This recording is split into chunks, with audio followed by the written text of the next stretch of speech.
লীগ যা দেখালো রে ভাই, অসম্ভবকে সম্ভব করে ফেলেছে আওয়ামী লীগ। মাইকে ঘোষণা দিয়ে জামাতকে আর যে যুবদলকে বিএনপিকে যে ব্যাপকভাবে নোয়াখালীতে পেটাইলো রে ভাই, হ্যাঁ সারা বাংলাদেশ কিন্তু তাকিয়ে দেখলো। আওয়ামী লীগ আর বসে থাকতে চাইছে না, তারা এখন সহিংসতার পথে যাবে যদি তাদের রাজনৈতিক কার্যক্রমের উপর থেকে নিষেধাজ্ঞা প্রত্যাহার করা না হয়। এই মুহূর্তে বাংলাদেশকে রক্ষা করবার জন্য বাংলাদেশ আওয়ামী লীগের বিকল্প কোনো কিছু নাই। সেই জায়গা থেকে বাংলাদেশের মানুষ যাতে ঐক্যবদ্ধ হতে না পারে সেই জন্য বিএনপি মারাত্মক সংকটে আছে, মারাত্মক ভয়ে আছে। প্রতি মুহূর্তে যেন তারেক রহমান ভয়ে ভয়ে সরকার পরিচালনা করছেন, দিন গুনছেন কখন না জানি শেখের বেটি চলে আসে আর তারেক রহমানকে বাংলাদেশের মানুষ মেরে মসনদ থেকে ছুড়ে ফেলে দেয়। ছাত্রলীগের সভাপতি সাদ্দাম হোসেন তিনি এক ভিডিও বার্তায় রীতিমতো হুমকি দিচ্ছেন। তিনি বলছেন যে আওয়ামী লীগ ছাত্রলীগের উপরে গায়ে যদি হাত তোলা হয় তাহলে যথাযথ শাস্তি পেতে হবে, এবং তিনি ভয়ঙ্করভাবে যে কথাটা বলেছেন সেটা হচ্ছে যে আইনি শাস্তি যেমন পেতে হবে তেমনি রাজনৈতিক বিচারও করা হবে। তার মানে রাজনৈতিকভাবেও তাদেরকে মোকাবেলা করা হবে, আইনিভাবেও তাদেরকে মোকাবেলা করা হবে। রাজনৈতিক মানে হচ্ছে মারের বদলে মার। আবার কি ৭১-এর ভূমিকায় ছাত্রলীগ বাংলাদেশের রাজনীতিতে কি তবে এবার কোন বড়সড় পরিবর্তনের হাওয়া বইছে? ঢাকার বুকে ছাত্রলীগ চ্যালেঞ্জ দিচ্ছে। খুদ রাজধানী ঢাকায় হাইকোর্টের সদর গেটের সামনে শেখ হাসিনা আসবে, বাংলাদেশ আসবে এবং জয় বাংলা লেখা নামে প্রকাশ্যে সভা করেছে ছাত্রলীগ।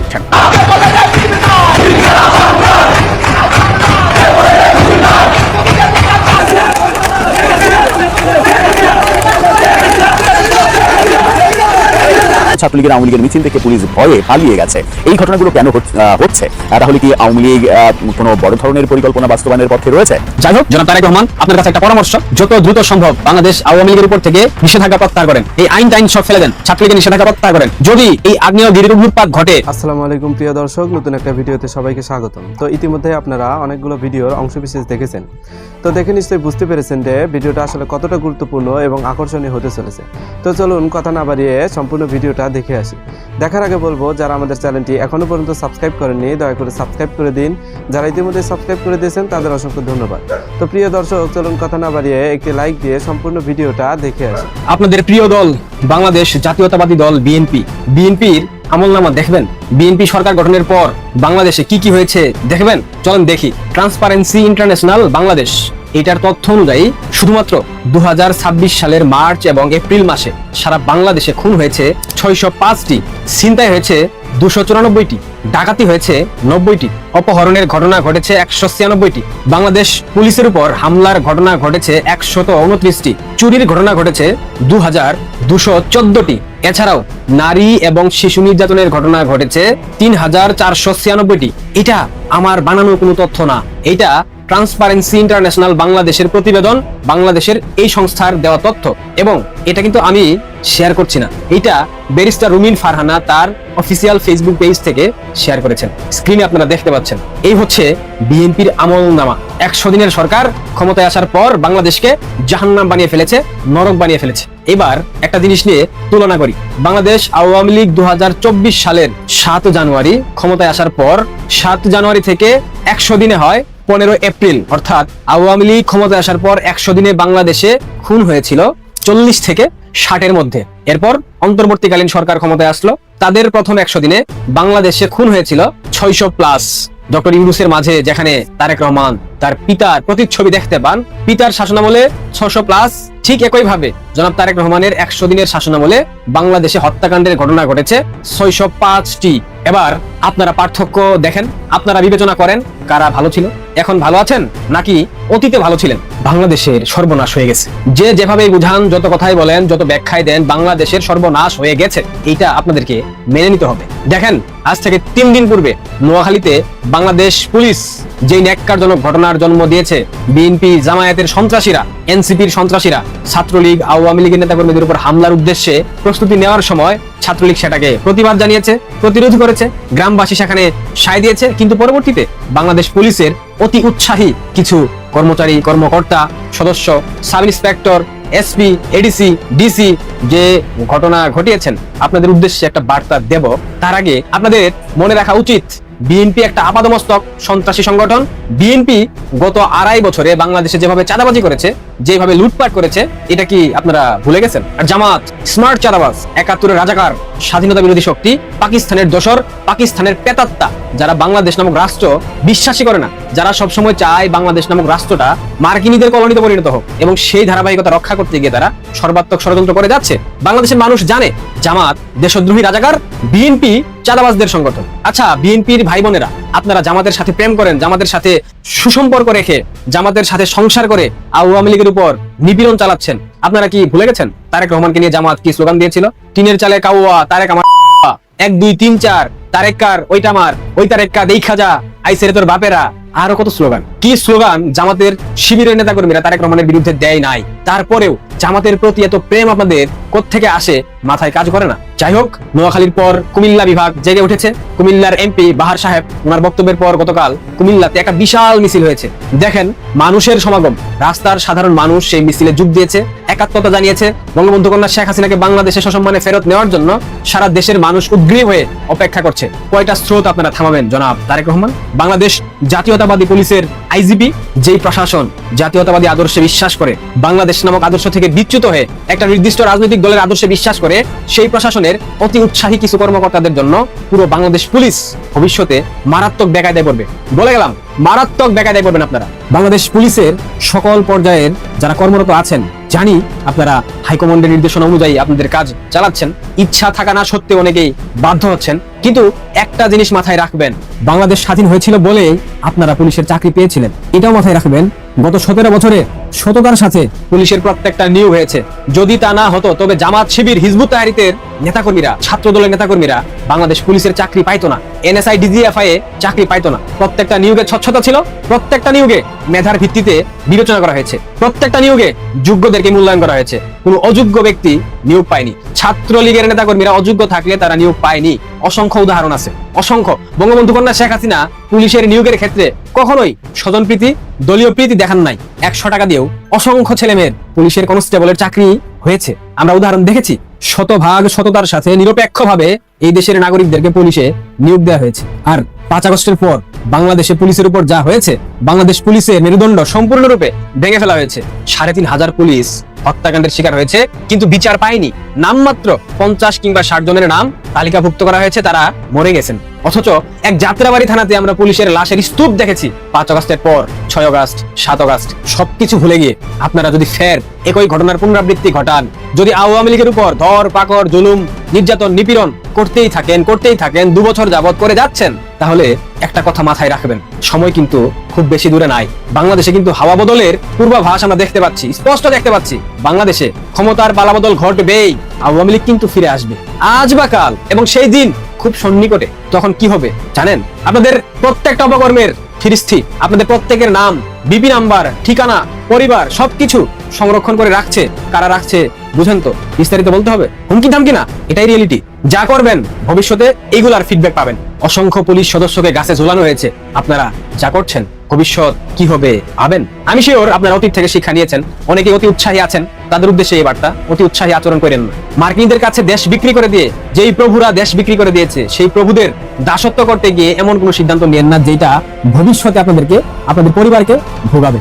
আর যারা পুলিশের উচ্চ পর্যায়ের কর্মকর্তা, IGP, DC, DIG, SP, OC, এদের অধিকাংশের নিয়োগ হয়েছে চুক্তিভিত্তিক, টাকা পয়সা দিয়ে নিয়োগ নিয়েছে, এবং এরা সর্বোচ্চ লুটপাট করছে। এরা লুটপাট করে একটা সময় বাংলাদেশ থেকে ভেগে যাবে। বাট যারা এসআই, কনস্টেবল, আপনারা যারা আছেন, আপনারা অনেকেই যাইতে পারবেন না। এই প্রভুরা আপনাদেরকে নির্দেশনা দিচ্ছে, আপনারা মাঠ পর্যায়ে দমন পীড়ন করছেন। যখন এরা পালিয়ে যাবে তখন আপনাদের দশা কি হতে পারে, সবকিছু একটু ভাববেন, মনোযোগ দিয়ে ভাববেন, মাথায় রাখবেন, প্রয়োজন আছে। দেখেন, নোয়াখালীর ঘটনাকে কেন্দ্র করে এবং কুমিল্লার ঘটনাকে কেন্দ্র করে গতকাল সংসদ অধিবেশনে হাসনাত আব্দুল্লাহ পুলিশকে উস্কে দিচ্ছে, বিএনপিকে উস্কে দিচ্ছে যে ছাত্র দলের নেতাকর্মীদেরকে ঘোষণা দিয়ে হামলা করেছে ছাত্রলীগ। মাইকে ঘোষণা দিয়ে ছাত্রলীগ ছাত্রদলকে নোয়াখালীতে মাইকে ঘোষণা দিয়ে পিটিয়েছে। এগুলা কিন্তু স্রেফ উস্কানি। এই উস্কানির ফাঁদে পা দিয়ে আশা করছি বিএনপি কিংবা বাংলাদেশ পুলিশ এমন কোনো হঠকারী সিদ্ধান্ত নেবেন না যাতে ভবিষ্যতে আপনাদের ভুগতে হয়। আমি আবারও বলছি, আপনাদের ভালোর জন্য বলছি, আমার কিছু যায় আসে না, বাট আমি চাই আপনাদের সন্তান, আপনাদের পরিবার, আপনাদের পিতামাতা, আপনার স্ত্রী, আপনার আত্মীয় স্বজন, নিকটাত্মীয়, তারা যেন আপনার উপকর্মের দায় ভবিষ্যতে বিপদগ্রস্ত না হয়। ঠিক সেজন্য এই বার্তা আপনাদেরকে দেওয়া, এটা আমার নাগরিক দায়িত্ব বলে আমি মনে করি। বাংলাদেশ আওয়ামী লীগ এই দেশকে জন্ম দিয়েছে, বাংলাদেশ আওয়ামী লীগ এই দেশকে প্রতিষ্ঠা করেছে, বাংলাদেশ আওয়ামী লীগ আপনাদের গায়ে পুলিশের পোশাক তুলে দিয়েছে। যদি পাকিস্তানের অধীনস্থ থাকতাম তবে সারা জীবন ভর সর্বোচ্চ পদ পাইতেন কনস্টেবল, সাব ইন্সপেক্টর, কেউ SP, DC, OC, DIG, IGP, হতে পারতেন না, এটাই বাস্তবতা। সুতরাং যে দলটা আপনাদের গায়ে এই পবিত্র উর্দি তুলে দিয়েছে, সেই দলের নেতাকর্মীদের দমন পীড়ন করার আগে 101 বার ভাববেন এই দল বাংলাদেশের মানুষের অন্তরে গেঁথে আছে। এই দলের আদর্শ, এই দলের আদর্শিক ভিত এত নড়বড়ে না, মাটির অনেক গহীনে এই দলের আদর্শ। অনেক দমন নিপীড়ন করেছেন, অনেক নির্যাতন করেছেন, অনেক বলতে অনেক। ভবিষ্যতের কথা ভেবে এখন এই মার্কিনী দাসদের কথায় আর উঠবেন কিংবা বসবেন না। আপনারা আইনের ভিত্তিতে আইনি প্রক্রিয়া অবলম্বন করে খুনি অপরাধী দোষী যারা তাদেরকে গ্রেফতার করেন। বাংলাদেশে তারেক রহমান ক্ষমতায় বসার পর 605টা খুনের ঘটনা ঘটেছে, কয়টা খুনের বিচার হয়েছে আমরা জানি না, এগুলোর বিচার করেন। এগুলো আমাদের বানানো গল্প না, ট্রান্সপারেন্সি ইন্টারন্যাশনাল বাংলাদেশ TIB তাদের তথ্য। সুতরাং সিদ্ধান্ত নেন, আপনাদের শুভ বুদ্ধির উদয় হোক, আপনাদের ভবিষ্যৎ সাফল্যমণ্ডিত হোক, উজ্জ্বল হোক, সেই প্রত্যাশা করি। আর দমন নিপীড়ন করবেন না। ভালো থাকবেন। আসসালামু আলাইকুম। প্রিয় দর্শক, 2 বছর পর এসে আওয়ামী লীগ ছাত্রলীগের পক্ষ থেকে এখন স্পষ্ট হুমকি দেওয়া হচ্ছে। ছাত্রলীগের সাধারণ সম্পাদক ভিডিও বার্তায় যা বলেছেন, আওয়ামী লীগের কোনো নেতা তারা অনলাইনে কিংবা ভিডিওর মাধ্যমে যে ধরনের কথা বলছেন, তাতে স্পষ্টত এটি বোঝা যাচ্ছে যে দেশের রাজনীতি সহসাই অবশ্যই চরম সহিংসতার দিকে যেতে চলেছে, এবং এগুলো যে অনিবার্য পরিণতি সেগুলো আমরা আগে থেকেই আঁচ করতে পারছিলাম। ছাত্রলীগের সাধারণ সম্পাদক ভিডিও বার্তায় কি বলেছেন একটু আপনাদেরকে শোনায়, হয়তো এর মধ্যে অনেকেই জেনেছেন, তারপর একটু বলি আলোচনার সুবিধার্থে। তিনি বলছেন যে হাত ছাত্রলীগের নেতা কর্মীদের দিকে ধেয়ে আসছে, সেই হাত গুড়িয়ে দেওয়া হবে। প্রকাশ্যেই ঘোষণা দিচ্ছি, রাজনৈতিক সমীকরণ বদলে দেব। প্রকাশ্যেই ঘোষণা দিচ্ছি, আন্দোলন সংগ্রামের মধ্য দিয়ে যে পরিণতি নিয়ে আসতে হয় সেটি আমরা করব। আমরা বারবার বলছি, রাজনীতিটাকে ইনক্লুসিভ করুন, নিষেধাজ্ঞা প্রত্যাহার করুন। স্বাভাবিক রাজনৈতিক প্রক্রিয়ার মাধ্যমে যেভাবে জনগণ রায় দেয়, যেভাবে সিদ্ধান্ত গ্রহণ করা হয় সেভাবে করুন।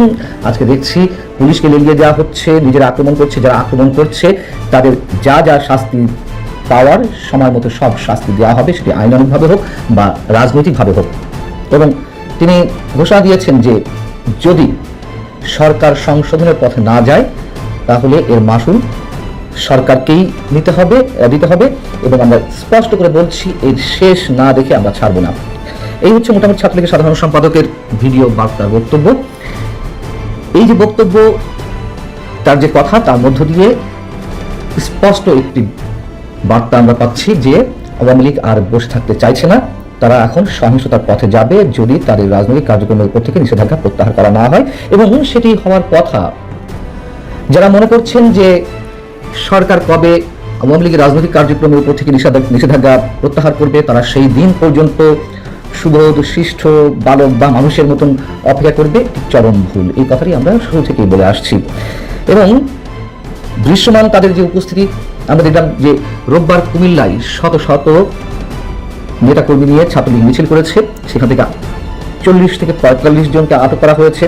এর আগে শনিবার কুমিল্লার একটি আসন থেকে নির্বাচিত সাবেক এমপি আতামা বাহাউদ্দিন ঘোষণা দিয়েছেন একটি অনলাইন বার্তায়, যে তার বক্তব্যটি ছিল এরকম: আজ 6 জুনের পরে যদি আমার কোনো কর্মীর গায়ে হাত তোলা হয় তাহলে আমি কর্মীদের বলবো শুধু মনে মনে তালিকা করে রাখুন, লিস্ট করে রাখুন। আওয়ামী লীগ নেতাকর্মীদের উপর প্রায় 2 বছর ধরে নির্যাতন, হত্যা চালানো হয়েছে। বিএনপি, জামাত এবং এনসিপি নেতাদের উদ্দেশ্যে কোনো ছাড় দেওয়া হবে না, 1 ইঞ্চিও ছাড় দেওয়া হবে না।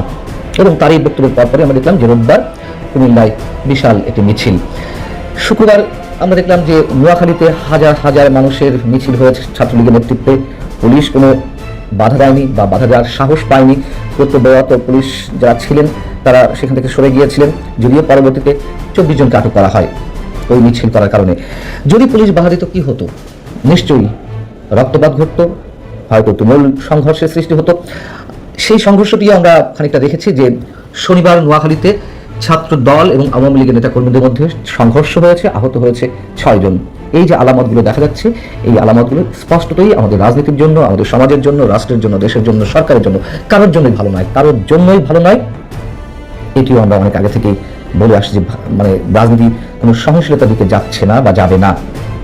এর মধ্যে আমরা দেখলাম যে গত 4 জুন বিএনপির মহাসচিব, স্থানীয় সরকার মন্ত্রী মির্জা ফখরুল ইসলাম আলমগীর একটি অনুষ্ঠানে তার যে বক্তব্য, সেটির মধ্য দিয়ে আমরা একটা ইতিবাচক দিক খুঁজে পেতে পারি। তিনি সেই বক্তব্যে একটা পর্যায়ে বলছিলেন যে বাংলাদেশের সহনশীল ও গণতান্ত্রিক রাজনৈতিক সংস্কৃতি প্রতিষ্ঠা করতে চায় বিএনপি।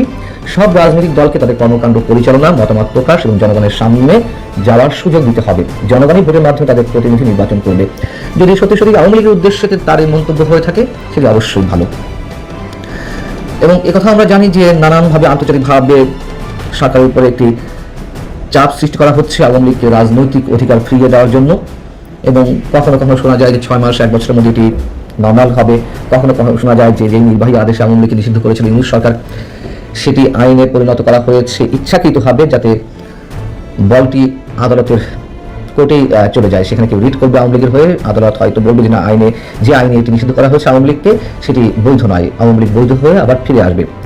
কিন্তু সেখানে আবার বিপদ রয়েছে। আওয়ামী লীগ হয়তো ভাবছে যে যদি আদালতে এই ধরনের রিট কেউ করে, যদি আদালত সেই খারিজ করে দেয়, তাহলে তো মানে আম ছাড়া দুটিই গেল, তখন আর ফিরে আসার পথ খুব সহজে পাওয়া যাবে না।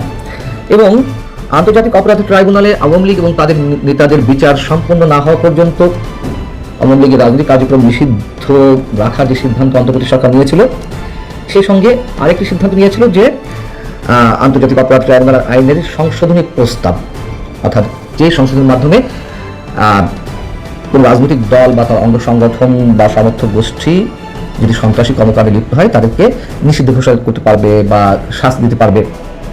বিষয় হচ্ছে যে তখন থেকেই এই আলোচনাটি উঠেছিল যে কবে আওয়ামী লীগের বিরুদ্ধে রায় ঘোষিত হবে, আওয়ামী লীগের শাস্তি হবে, অথবা আওয়ামী লীগ নেতাকর্মীদের বিচার সম্পন্ন হবে।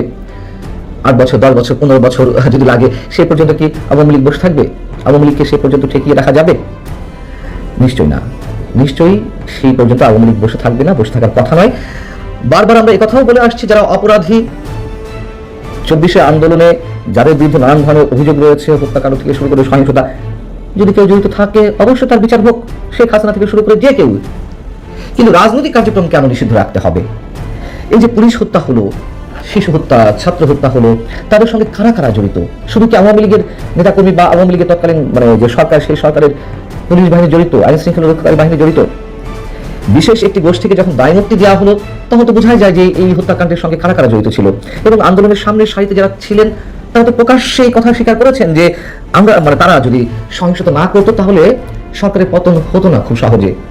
এবং এর মধ্য দিয়ে আরো একটি বিষয় যে স্পষ্ট হয়ে ওঠে যে সেই আন্দোলনটি কোনো ধরনের অধিকার আদায়ের আন্দোলন ছিল না, কোটা বিরোধী আন্দোলন ছিল না, বৈষম্য বিরোধী কোনো আন্দোলন ছিল না, সেটি স্রেফ ছিল সরকার বিরোধী আন্দোলন, স্টেটের পরিকল্পনায়, যুক্তরাষ্ট্রের পরিকল্পনায়। এটা স্পষ্ট, এখানে কোনো লুকোচুরি কিছু নেই। অনেকে এর বিরোধিতা করতে পারেন, কিন্তু নিশ্চয়ই একাংশ মনে করি আমরা যে এটি স্রেফ সরকার পতনের আন্দোলন ছিল। যদিও সেই আন্দোলনে অসংখ্য মানুষ রাজপথে নেমেছিলেন। কেন নেমেছিলেন সেই বিষয় নিয়ে আলোচনা করেছে এর আগে, যে তখন বঙ্গবন্ধু নামে স্লোগান দিয়ে মুক্তিযুদ্ধের চেতনার বুলি আউড়িয়ে সাধারণ মানুষকে হিপনোটাইজ করা হয়েছিল, প্রতারণা করা হয়েছিল। তারপর দেখলাম যে সেই আন্দোলনের নেতৃত্ব দেওয়া ছিলেন তারা কিভাবে পুরো দেশকে উল্টে পাল্টে দিয়ে 47-এ ফিরিয়ে নিতে চেয়েছে, পাকিস্তানি ভাবাদর্শ সেই রাষ্ট্রকে করতে চেয়েছে, এবং মুক্তিযুদ্ধকে 71-কে অস্বীকার করা হয়েছে, সংবিধান ছুঁয়ে ফেলার কথা বলা হয়েছে, আমরা তো দেখেছি। এবং সেই জায়গা থেকেই অবশ্যই কোটি কোটি মানুষের মধ্যে এক ধরনের আত্মোপলব্ধি এসেছে। যারা সমর্থন দিয়েছিলেন সেই আন্দোলনকে, সেটি অবশ্যই তারা প্রতারণার শিকার হয়েছে সেটিতে। এবং শুধু আওয়ামী লীগ নয়, আওয়ামী লীগ বিএনপির মতো দলের শেকড় যেখানে সমাজের রন্ধ্রে রন্ধ্রে গ্রথিত, সেখানে আওয়ামী লীগ বিএনপির মতো দলকে নিষিদ্ধ করে কোনোভাবেই অবদমিত করে রাখা সম্ভব নয়। এবং তাতে কি হয় সে কথাও আমরা বরাবরই বলে আসছি। দেখা যাচ্ছে পৃথিবীর বিভিন্ন দেশে এই ধরনের আচরণের ফলে সংশ্লিষ্ট দলগুলো আন্ডারগ্রাউন্ডে চলে যায়, সমাজ রাষ্ট্র সহিংস হয়ে উঠতে বাধ্য হয়, এবং তার পরবর্তীতে কি হয়, জঙ্গিবাদের চরমপন্থার সৃষ্টি হয়। এই জায়গার সূত্র ধরে আরো একটি কথা মনে করে দিই, যেটি আমি সবসময় বলি, আওয়ামী লীগের সময়ও যেমন বিএনপি সহ অন্যান্য বিরোধী দলকে রাজপথে নামতে দেওয়া হয়নি, কোনো ধরনের মিছিল মিটিং আয়োজন করলে তার উপরে সরকারি দলের ক্যাডার বাহিনী বা আইন শৃঙ্খলা রক্ষাকারী বাহিনীর সদস্যদের লেলিয়ে দেওয়া, এক ধরনের রাজনৈতিক শূন্যতা সৃষ্টি হয়েছিল, যার মধ্য দিয়ে ডক্টর ইউনূস সরকারের মতন একটি জঙ্গিবাদী সরকার আমাদের সামনে এসেছিল। সাম্প্রদায়িকতার চরমভাবে উত্থান আমরা দেখেছি। ঠিক একইভাবে এই সরকারের সময়ও আওয়ামী লীগ সহ আওয়ামী মনোভাবাপন্ন যে দলগুলো, তাদেরকে যেভাবে অবদমিত করে রাখা হচ্ছে, তাতে আরেক ডক্টর ইউনূসের মতন জঙ্গি শাসন আসতে পারে, অস্বাভাবিক কিছু নয়। এটি প্রকৃতির নিয়ম, এটি রাষ্ট্রবিজ্ঞানের সূত্র। এবং ছাত্রলীগের সাধারণ সম্পাদক যে বক্তব্য দিলেন, তার সাথে আরেকটি কথা মনে করতে চাই, তারা যদি সুস্থ রাজনৈতিক সংস্কৃতির জন্য তাদের রাজনৈতিক অধিকার ফিরিয়ে দেওয়ার দাবি করে রাখে, এটি যেন কথার কথা না হয়, কথার জন্য শুধু না হয়। তাদেরকে মনে রাখতে হবে ছাত্রলীগ নিয়েও কম অভিযোগ ছিল না, অবশ্যই তাদের সেই উপলব্ধিগুলো এসেছে, সেটিও তাদের মনে রাখতে হবে। দর্শক বলছিলাম প্রফেসর ইউনূসের মেটিকুলাস শাসন ব্যবস্থায় পররাষ্ট্র উপদেষ্টা ছিলেন তৌহিদ হোসেন। তৌহিদ হোসেনকে পাশ কাটিয়ে অনেক কিছু হয়েছে, বিশেষ করে পররাষ্ট্র মন্ত্রণালয়কে না জানিয়ে অনেক সিদ্ধান্ত তৎকালীন নিরাপত্তা উপদেষ্টা বর্তমান পররাষ্ট্রমন্ত্রী ডক্টর খলিলকে দিয়ে অনেক কাজ করিয়ে নেওয়ার ঘটনা সম্পর্কে তখনই সমালোচনা হয়েছে, যে ব্যাপারটা পরবর্তীতে তৌহিদ হোসেনের একাধিক সাক্ষাৎকারে প্রমাণ হয়ে গেছে যে তাকে পাশ কাটিয়ে এই কাজগুলো করা হয়েছে। এমনকি আমেরিকার সঙ্গে যে গোলামির চুক্তি, গোপন চুক্তি, সেই চুক্তি সম্পর্কে অন্ধকারে রাখা হয়েছিল তৌহিদ হোসেনকে। তিনি স্পষ্ট করে বলেছেন যে এই চুক্তির যে শর্ত, সেই শর্ত আমরা জানতাম না। আমরা বলতে তিনি জানতেন না, এটা সব থেকে আশ্চর্যের ব্যাপার। তিনি পররাষ্ট্র উপদেষ্টা ছিলেন, তাকে না জানিয়ে এটা করা হয়েছে। তিনি বলছেন আমরা অনেকেই এটা জানতাম না, তবুও এটার বিরোধিতা আমরা করেছি। বিশেষ করে সরকারের মেয়াদ শেষ হওয়ার মাত্র 3 দিন আগে এই চুক্তি না করার জন্য আমরা বলেছি এই চুক্তি সেই সময় করা উচিত হয়নি, পরবর্তী সরকারের জন্য, নির্বাচিত সরকারের জন্য সেটা রেখে দিলে ভালো হতো, এই ব্যাপারটা তিনি বলেছেন। তাকে প্রশ্ন করা হয়েছিল যে এই চুক্তি, যেটা দেশবিরোধী চুক্তি বলা হচ্ছে, সেই চুক্তি কি বাতিল করা উচিত, আপনি মনে করেন কি? তিনি বলেছেন চুক্তি করার পরে সেটা বাতিল করতে গেলে তার রিয়াকশন, ফলাফল কি হবে সেটা আপনাকে আগে কল্পনা করতে হবে। অর্থাৎ আমেরিকার সঙ্গে করা চুক্তি, সেটা যে বাংলাদেশের সাধ্য নেই সেই চুক্তি বাতিল করার, সেই ব্যাপারে তিনি স্পষ্ট কথা বলেছেন। তিনি যখন এই কথা বলছেন তখন তিনি মানবিক করিডোর, মায়ানমারকে যে করিডোর দেওয়ার আলোচনা চলছিল এবং সেটা অনেকখানি এগিয়ে গিয়েছিল প্রফেসর ইউনূস সরকার, যেটা সেনাবাহিনীর মূলত সেনাপ্রধানের দ্বিমতের কারণে, সেনাপ্রধান বলিষ্ঠভাবে এটার বিরুদ্ধে অবস্থান করার কারণে এই করিডোর দিতে পারেননি। যে করিডোর সম্পর্কে প্রথম গণমাধ্যমে তৌহিদ হোসেন কথা বলার পর থেকে তাকে মূলত বাইপাস করে এই কাজগুলো করা হয়েছে। তিনি স্পষ্ট বলেছেন যে মায়ানমারের সঙ্গে যে মানবিক করিডোরের প্রসঙ্গ, সেটা তো আর আমি আকাশ থেকে নামিয়ে আনিনি, সেটা আকাশ থেকে আসেনি, আকাশ থেকে কোনো বিষয় এনে আমি বলিও নি, শুধুমাত্র এই কথা বলেছেন। অর্থাৎ তিনি স্পষ্ট বলতে চেয়েছেন যে মায়ানমারকে করিডোর দেওয়ার সিদ্ধান্ত ইউনূস সরকার নিয়েছিল, আমি সেটা বলার পরে নানাভাবে এই ঘটনাগুলো আমার উপরে ঘটানো হয়েছে। অর্থাৎ মানবিক করিডোর নিয়ে যখন প্রথম পররাষ্ট্র উপদেষ্টা মুখ খুললেন, তারপরে সরকারের বিভিন্ন পর্যায়ে বিভিন্ন জন বলতে শুরু করলেন এরকম কোনো কিছু হয়নি, কিন্তু আমরা জানি যে এটার সিদ্ধান্ত হয়েছিল এবং তৌহিদ হোসেনও বলেছেন যে এটার সিদ্ধান্ত হয়েছিল। তৌহিদ হোসেন শেখ হাসিনার প্রত্যার্পণ নিয়ে কথা বলেছেন এবং স্পষ্ট বলেছেন যে ভারত কখনোই শেখ হাসিনাকে ফেরত দেবে না। প্রত্যার্পণ চুক্তি থাক না থাক এটাতে কোনো যায় আসে না, ভারত কখনোই শেখ হাসিনাকে মৃত্যুদণ্ডের মুখে ফেরত দেবে না, এটা ভারতের সরকার কোনোভাবেই করবে না। এটা শেখ হাসিনাকে রেখেই, তাকে ফেরত না দিয়েই বাংলাদেশকে ভারতের সঙ্গে সুসম্পর্ক তৈরি করতে হবে এবং তিনি স্বীকার করেছেন প্রফেসর ইউনূস সরকার, অর্থাৎ তাদের সরকারের আমলে ভারতের সঙ্গে তারা সম্পর্ক ভালো করেনি। অর্থাৎ সম্পর্কটা যে খারাপ ছিল, শত্রুতার ছিল, সেটা তিনি স্বীকার করেছেন। তিনি স্বীকার যখন এটা করে নিয়েছেন তখন একথাও বলেছেন যে ভারতের সঙ্গে বাংলাদেশের কোনো গোলামির চুক্তি নেই।